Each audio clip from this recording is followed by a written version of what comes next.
আসসালামু আলাইকুম। আমরা রেগুলার মোটিভ সার্চের ক্ষেত্রে কয়েকটা অ্যালগরিদম দেখছিলাম। আজকে আমরা ডিপ স্যাম্পলিং, পরবর্তী দুটো অ্যালগরিদম ডিপ স্যাম্পলিং এবং সুডো কাউন্ট যেটা দেখব। এই ডিপ স্যাম্পলিংটা প্রধানত র্যান্ডমাইজ মোটিভ সার্চের উপর বেস করে করা। র্যান্ডমাইজ মোটিভ সার্চের কি ছিল যে আমি ইনিশিয়ালি র্যান্ডমলি প্রত্যেকটা জিনোম থেকে আমি একটা করে র্যান্ডমলি মোটিভ জেনারেট করে ফেলবো বা অ্যাজিউম করব। দেন ওইটার উপর প্রোফাইল জেনারেট করবো। তো প্রোফাইল মেট্রিকটা ইউজ করে পরবর্তী স্টেপের জন্য আমি নতুন মোটিভ সেটগুলা বাহির করব। এটা ছিল র্যান্ডমাইজ মোটিভ সার্চের একটা সিঙ্গেল স্টেপ বা একটা ইটারেশনের কাজ। ঠিক আছে? আর ডিপ স্যাম্পলিং এ বলছে না, আমি এই কাজটা করব না। আমি প্রথম ইনিশিয়ালি আমি র্যান্ডমলি মোটিভ চুজ করব প্রত্যেকটা জিনোম থেকে। বাট এর পরে পরবর্তী প্রত্যেকটা স্টেপে আমি একটা করে স্টেপে সবসময় যেকোনো একটা জিনোমকে আমি চেঞ্জ করব। যেকোনো একটা জিনোমের মোটিভকে আমি কি করব? আপডেট করব। যেমন দেখেন এর ক্ষেত্রে শুধু সেকেন্ড জিনোমের মোটিভটা আপডেট করে পরবর্তী একটা মোটিভ পাইছে। আর র্যান্ডম সার্চের র্যান্ডমাইজ এর ক্ষেত্রে দেখেন প্রত্যেকটাই কিন্তু এখানে আপডেটেড হয়েছে। সো এটা হচ্ছে ডিপ স্যাম্পলিং আর র্যান্ডমাইজ এর ক্ষেত্রে প্রধান পার্থক্য। আর ইনিশিয়াল বা এটা শেষ হবে কখন, ইটারেশন কমপ্লিট হবে কখন, বা আমি ফিনিশ কখন করব, এটা একইভাবে র্যান্ডমাইজ মোটিভ সার্চের শর্তের ভিতরে শর্তের মতোই যে আমি ইনিশিয়ালি আমি বলে দিতে পারি যে, বা কোডার বলে দিতে পারে যে 1000 বা 1500 ইটারেশনের পর এটা স্টপ হয়ে যাবে, বা এটা স্কোরের উপর বেস করে যখন দেখবো যে আমার স্কোরগুলো আপডেট হচ্ছে না বা একটা লিনিয়ার ফর্ম ফলো করতেছে, আপডেট হচ্ছে না, তখন আমি এটা স্টপ করে দিব এবং ইনিশিয়াল থেকে এই পর্যন্ত যে মোটিভ সেটের জন্য আমার স্কোরটা মিনিমাম আসছে সেটাই হবে আমার আউটপুট। মোটিভ সেটটা সেটাই আমার আউটপুট হবে। তো গিভ স্যাম্পলিং এর এই গিভ স্যাম্পলিং এর পার্থক্য হচ্ছে এটা। তো আমরা এখন দেখি গিভ স্যাম্পলিং এইটা কিভাবে করে, মানে শুধু একটা জিনোমের মোটিভকে কিভাবে আপডেট করে। সো ফার্স্ট অফ অল এখানে অ্যালফাবেট দিয়ে বোঝাচ্ছি যে অ্যাকচুয়াল মোটিভটা, আর আমরা বোল্ড হরফ দিয়ে বোঝাচ্ছি যে আমরা যেটাকে অ্যাজিউম করে নিচ্ছি। এই গিভ স্যাম্পলিং একই, ইনিশিয়ালি আমি অ্যাজিউম করে নিব। যেমন এখানে দেখেন TAAC, এখানে GTCT র্যান্ডমলি অ্যাজিউম করে নিচ্ছে যে হ্যাঁ এটা আমি এই মোটিভটা নিলাম, এই স্টেপ এটা, এই স্টেপ এটা, এভাবে স্টেপ বাই স্টেপ প্রত্যেকটা টিটা জিনোম থেকে আমি টিটা মোটিভ অ্যাজিউম করে নিলাম। গিভ স্যাম্পলিং এর শর্তটা কি? এরপর হচ্ছে যে আমি র্যান্ডমলি যে কোনো একটা জিনোমকে রিমুভ করে দিব। আমি ধরে নিলাম যে এখানে থার্ড জিনোমটা আমি আপাতত রিমুভ করে দিয়েছি। তো রিমুভ করে দেওয়ার কারণে এটা যদি বাদ দিয়ে আমরা হিসেব করি, এটা বাদ দিয়ে আমরা যদি মোটিভটা ড্র করি তাহলে কি হবে? যেখানে এখানে ডট ডট দিয়ে কি বোঝাচ্ছে যে আমি এটাকে এখন আর কাউন্ট করছি না, এই মোটিভ এই জিনোম যেটা ছিল সেটাকে আমি রিমুভ করে দিয়েছি। তো এটাকে রিমুভ করে দেওয়ার কারণে আমার এখন টোটাল মোটিভ সংখ্যা কয়টা হয়েছে? একটা, দুইটা, তিনটা, চারটা। ঠিক আছে? সো কারণ আমি একটা রিমুভ করে দেওয়ার কারণে পুরো টোটাল আমার মোটিভ কয়টা হয়েছে? চারটা হয়ে গেছে। দেন তার থেকে আমি কি করলাম? কাউন্ট ম্যাট্রিক্স বের করলাম। আপনারা হিসেব করে দেখতে পারেন A দুইটা, C9, তারপর G একটা আর T একটা, এভাবে করে। এবং প্রোফাইল ম্যাট্রিক্সটা কাউন্ট কিভাবে করলাম? যেমন এখানে কয়টা আছে টোটাল? আমি যদি এটাকে বাদ দিয়ে দিয়েছি, এখন আমার টোটাল মোটিভ আছে চারটা। চারটার ভিতরে A কয়বার আছে? দুইবার, তো 2/4। আর C 0 বার আছে, তার জন্য 0/4 সমান 0। এভাবে করে সবগুলো ভ্যালু আসে। এবং এরপর স্টেপটা হচ্ছে যে ইম্পর্টেন্ট। এরপরে আমরা র্যান্ডমাইজে কি করছি? আমরা যে প্রোফাইল ম্যাট্রিক্সটা পাইছি সেটা সবগুলো প্রত্যেকটা জিনোমের ক্ষেত্রে এপ্লাই করছি। বাট এখানে শুধু আমি যেটাকে রিমুভ করছি, আমি এখানে শুধু 3 নাম্বারটা রিমুভ করছি। মানে তার উপরে এপ্লাই করব। তার উপরে এপ্লাই করে এখানে দেখেন এখানে যে জিনিসগুলো দেওয়া আছে সেটা হচ্ছে যে CCGG, এটা হচ্ছে যে প্রথম অংশটা, এবং এর করসপন্ডিং আমি যে প্রবাবিলিটিটা পেলাম। প্রোফাইল ম্যাট্রিক্সটা এই জিনোমের উপরে এই স্ট্রিং এর উপরে এপ্লাই করে আমি যে প্রবাবিলিটিটা পেলাম সেটা লিখলাম এখানে। এরপর এখানে একই কাজ। পরবর্তী আমি পুরোটার জন্য আমি কি করলাম? প্রবাবিলিটি বের করলাম। প্রত্যেকটা থেকে প্রবাবিলিটি বের করার পর দেখতে পাচ্ছি যে শুধু এটাই হচ্ছে আমার হাইয়েস্ট প্রবাবিলিটি। কোইন্সিডেন্টলি এটাই আমি যেটা ধরছিলাম সেটাই একই হয়েছে, সেটাই সেম রয়ে গেছে। ঠিক আছে? সো এখানে কি হয়েছে? সেম রয়ে গেছে। তার জন্য দেখেন এখানে আমি কিন্তু এটাকে আপডেট করে দিয়েছি। এটা আপডেট হয়ে গেছে। আপডেট হওয়ার পরও ওই আগেটা রয়ে যাওয়ার কারণে এখন দেখে বোঝা যাচ্ছে না। ঠিক আছে? কিন্তু এটা আপডেটেড হয়েছে। সো এটা হচ্ছে একটা ইটারেশন কমপ্লিট হয়েছে।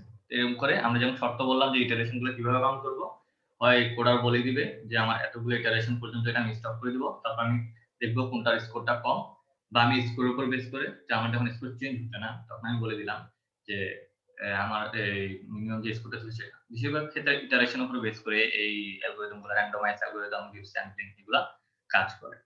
আর এখন আমি যা বললাম তাই এখানে স্টেপ বাই স্টেপ বলা আছে। যেমন দেখেন এখানে কি বলছে, র্যান্ডমলি আমি কি করলাম, সিলেক্ট করলাম। ফার্স্ট অফ অল এখান থেকে র্যান্ডমলি সিলেক্ট করলাম। দেন এখানে তারপর পরের স্টেপে কি বলা আছে যে আমি একটা চুজ করলাম কে মান, যেটাকে আমি রিমুভ করে দেবো, যেটাকে আমরা রিমুভ করবো মোটিভ থেকে। তো আমরা এখান থেকে এটা চুজ করছিলাম এন্ড দেন এটাকে রিমুভ করে দিয়েছি।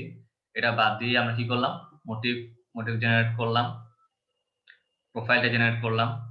দেখেন আমরা এখান থেকে এটাকে বাদ দেওয়ার পর যে প্রোফাইলটা জেনারেট করলাম সেটা লিখলাম। দেন এটা যেটাকে রিমুভ করছি তার উপর বেস করে ওর আমি কি করলাম, মোটিভটা বের করে নিই। এখানে বললো এটা, এবং এখানে রোল দ্য ডাইস বলতে বোঝাচ্ছে যে যেটা হাইস্ট ভ্যালু হবে সেটাই। এখানে আমি প্রবাবিলিটি বলতে এইগুলা প্রত্যেকটা p1 p2 p3 এভাবে করে এইগুলোকে প্রবাবিলিটি গুলা বলতেছে, আমি যে প্রবাবিলিটি গুলা পেলাম তার ভিতরে যেটা হাইস্ট হবে ওখানে ওরা বলতেছে রোল দ্য ডাইস। এটা বলতে বোঝাচ্ছে যে আমি হাইস্ট যেটা থাকবে সেটা আমি নিব, এবং ওটার উপর বেস করে আমি যে রিমুভ করছি, রিমুভ সিকোয়েন্স, এখানে আমি যেটাকে রিমুভ করছি সেটাকে ওরা রিমুভ সিকোয়েন্স বলতেছে। তো রিমুভ সিকোয়েন্সে আমি এটাকে আপডেট করে দিব, যেটা আমি নতুন যেটা আপডেটেড হাইস্ট প্রবাবিলিটি পেয়েছি সেটাকে আমি আপডেট করে দেবো। এটাকে আপডেট করে দেওয়ার পর আবার এটাকে করবো। এখন ধরেন সেকেন্ড ইটারেশনে কি হবে, এখন সবসময় যে আমি এটাকে ধরতে হবে সেটা না, আবার আমি র্যান্ডমলি আরেকটা ধরতে পারি। যেমন ধরেন আমি এখন সেকেন্ড ইটারেশনে একে ধরলাম, তাহলে একে রিমুভ করবো আর অন্যগুলা রয়ে যাবে। এভাবে করে স্টেপ বাই স্টেপ এভাবে ইটারেশন গুলা চলতেই থাকবে। যে ডিপ স্যাম্পলিং এর ক্ষেত্রে যেটা, কিন্তু এইখানে একটা সমস্যা আছে। আপনারা দেখেন এই ক্ষেত্রে না, এর আগে অনেকগুলো ক্ষেত্রে এই সমস্যাটা ছিল, ঠিক আছে, বাট এটা এত দেখা যায়নি। যেহেতু দেখেন এখানে কি হয়ে গেছে, এখানে একটা বাদে সবগুলাই জিরো হয়ে গেছে। কেন? কারণ কি আমরা জানি, আমরা এখানে যে প্রোফাইল গুলো বের করতেছি বা প্রবাবিলিটি বের করতেছি সেটা হচ্ছে প্রত্যেকটা মাল্টিপ্লিকেশন হচ্ছে প্রত্যেকের সাথে। এখানে যতগুলো স্ট্রিং থাকে তারা পরস্পর মাল্টিপ্লিকেশন হচ্ছে। মাল্টিপ্লিকেশন হওয়ার সময় আমরা জানি যে কোনো কারণে যদি আমার প্রোফাইল ম্যাট্রিক্স বা মাল্টিপ্লিকেশনের ক্ষেত্রে যত বড়ই সংখ্যা থাকুক তার সাথে যদি আমি 0 গুণ করি, টোটাল মাল্টিপ্লিকেশন ফলটা বা মাল্টিপ্লিকেশন আনসারটা আসবে 0।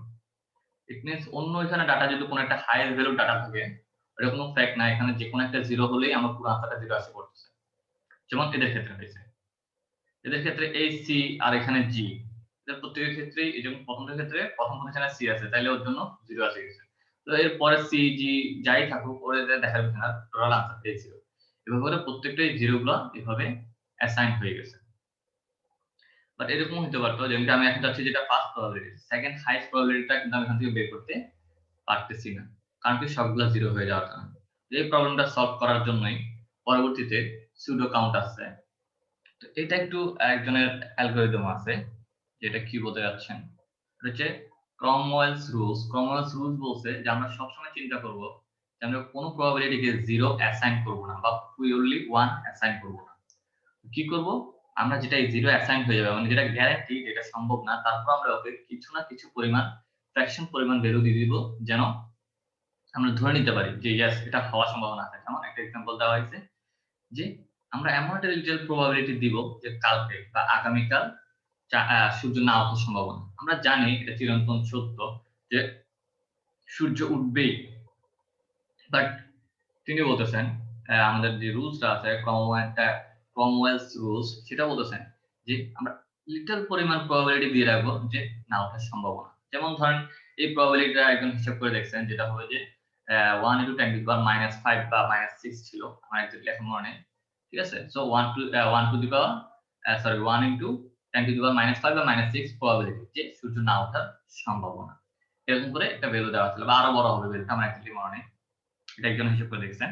তো ওইভাবে বলা যায় যে একটা লিটল প্রবাবিলিটি দিয়ে রাখবো, যেমন 0.00000 এরকম করে 1 একটা দিয়ে দিলাম এরকম।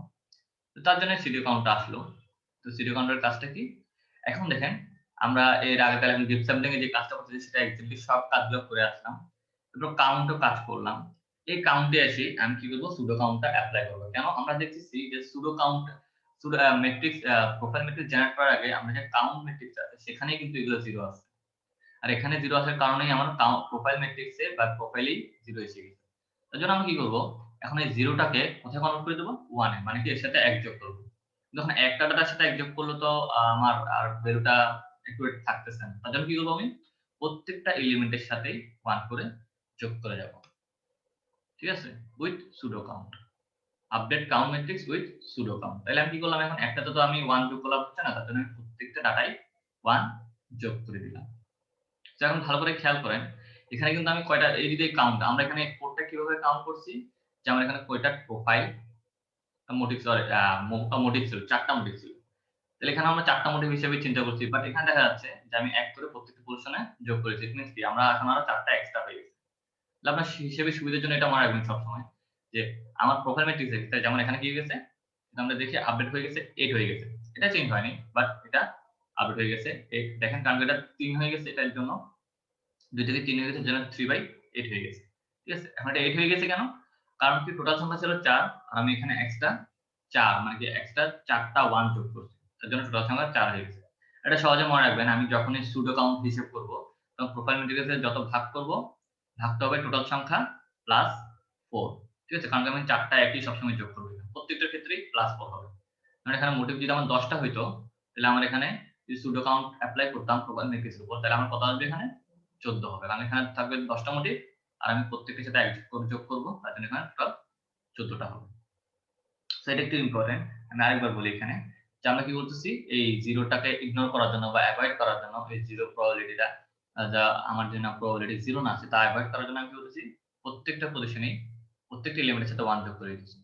প্রত্যেকটা এলিমেন্টের সাথে 1 যোগ করে দেওয়ার কারণে এখানে যখন আমরা হিসাব করতে যাচ্ছি, কারণ 2 ছিল এখন এটা 2 নেই, এটা 3 হয়ে গেছে, এবং টোটাল আমি যে 4টা 1 এক্সট্রা যোগ করছি তার জন্য এই যে টোটাল ছিল তার সাথে 4 এক্সট্রা যোগ হবে, প্রত্যেকটার সাথে 4 এক্সট্রা যোগ হবে। এইভাবে করে আমার কি হয়ে গেছে, আপডেটেড প্রোফাইল ম্যাট্রিক্স পেয়ে গেলাম। এবং এটাকে এখন আমি কি করব, এই যে আমার রিমুভ যে সিকোয়েন্স ছিল তার উপর অ্যাপ্লাই করব। এখন তার উপর অ্যাপ্লাই করলে এখন আপনারা একটু দেখেন এখানে এই যে পোর্শনগুলো আছে, প্রবাবিলিটি গুলো যেগুলো পেলাম আমরা, সেগুলো এখন আপডেট হয়ে গেছে এখানে। তারপরও এটাই এখন কি হাইয়েস্ট প্রবাবিলিটি দেখাচ্ছে, কিন্তু এখন আমরা কিন্তু সেকেন্ড হাইয়েস্ট প্রবাবিলিটি বের করতে পারতেছি। যেমন দেখেন এখানে সেকেন্ড হাইয়েস্ট প্রবাবিলিটি কারা, দেখে বুঝতে পারছেন যে এখন সেকেন্ড হাইয়েস্ট প্রবাবিলিটি হচ্ছে এই দুটো। তো এর আগের প্রবলেমে কিন্তু আমরা এটা বের করতে পারিনি। ঠিক আছে, আমরা শুধু জানতাম যে এটা একটা প্রবাবিলিটি পেলাম আর অন্য সবগুলো জিরো, ইট মিন্স আমরা অন্য সবগুলোকে সেম এর প্রবাবিলিটি দিয়ে চিন্তা করতেছিলাম, কিন্তু এখন দেখা যাচ্ছে ওদের প্রবাবিলিটি কি সেম ছিল না, ওরা ভিন্ন রকম ছিল এবং ওরা সেকেন্ড হাইয়েস্ট। এই সুডো কাউন্টটা এইভাবে কাজ করে, এবং সুডো কাউন্ট আমরা গিভ স্যাম্পলিং এ ইউজ করি, অন্যান্যগুলোর ক্ষেত্রে ইউজ করা যায়, বাট গিভ স্যাম্পলিং এর ক্ষেত্রে এটা ইউজ করা হয়। এবং যখন আমরা সুডো কাউন্ট ইউজ করি তখন আমরা এটাকে বলি give sampler with pseudo count.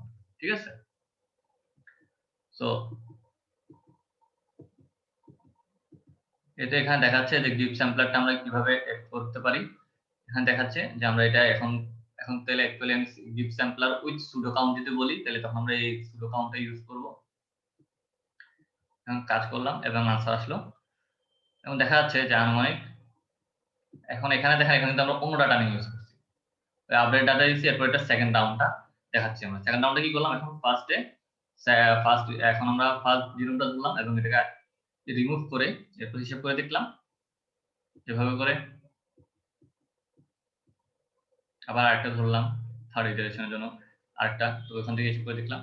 এভাবে করে দেখা যাচ্ছে যে আনুমানিক আমরা কি করছি, অলমোস্ট আমরা সবগুলোই ক্যাপচার করে ফেলছি, আর একটা দুটা লুপ খুললেই ইনশাআল্লাহ আমরা আনসারটা পেয়ে যাবো।